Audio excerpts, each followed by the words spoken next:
ठाणे जिल्ह्यामध्ये अशा प्रकारचं महाअधिवेशन गृहनिर्माण संस्थांसाठी पहिल्यांदाच होत आहे. मुंबईमध्ये अशा प्रकारची अधिवेशनं 1965 पासून आतापर्यंत तीनदा झाली आहेत, पण ठाणे जिल्ह्यामध्ये हे पहिल्यांदाच होत आहे.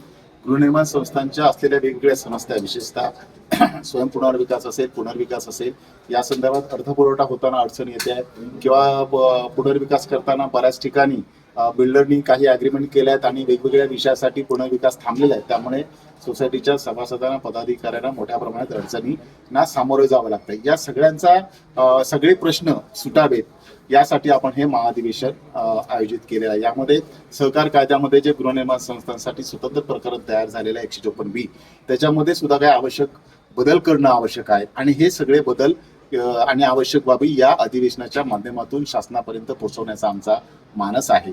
आणि या अधिवेशनामध्ये हे सगळे शासकीय ठराव आपण वेगवेगळे करून शासनाकडे पाठवणार आहोत. या अधिवेशनामध्ये माननीय मुख्यमंत्री एकनाथजी शिंदे, उपमुख्यमंत्री माननीय देवेंद्रजी फडणवीस, त्याचबरोबर माननीय अजितदादा पाटील, सहकार मंत्री माननीय दिलीप वळसे पाटील, त्याचबरोबर गृहनिर्माण मंत्री माननीय अतुलजी सावे, आणखीन ठाणे शहराचे आमदार माननीय केळकर साहेब, संजय बेळकर साहेब, निरंजनजी डावखरे, सहकार आयुक्त, प्रधान सचिव सहकार, असे सगळे अधिकारी या कार्यक्रमामध्ये, या अधिवेशनामध्ये उपस्थित प्रदर्शन कम अधिवेशन असा हा 3 दिवसाचा कार्यक्रम आहे. 7 जून ते 9 जून असा हा कार्यक्रम असेल. 7 जूनला प्रदर्शनाचं उद्घाटन होईल. 8 तारीखला हे अधिवेशन गृहनिर्माण संस्थांसाठी अधिवेशन आपण ठेवलेलं आहे आणि 9 तारीखला संध्याकाळी या प्रदर्शनाचा समारोप होईल. असं 3 दिवसाचा हा प्रदर्शन कम अधिवेशन असा कार्यक्रम ठेवलेला आहे. सकाळपासून हे लोकांसाठी असेल.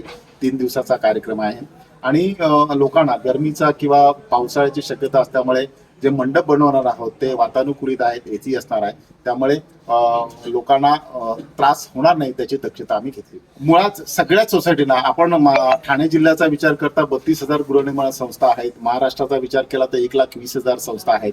सहकारी संस्थांमध्ये होणारे बदल हे सगळ्या राज्यासाठी होतात. त्यामुळे या अधिवेशनात कायद्यामध्ये जे जे बदल होतील ते सगळ्या राज्यासाठी होतील आणि पुनर्विकास करताना ठाणा MMR रिजनसाठी जे विषय आहेत ते सगळ्यांसाठी उपयुक्त होतील.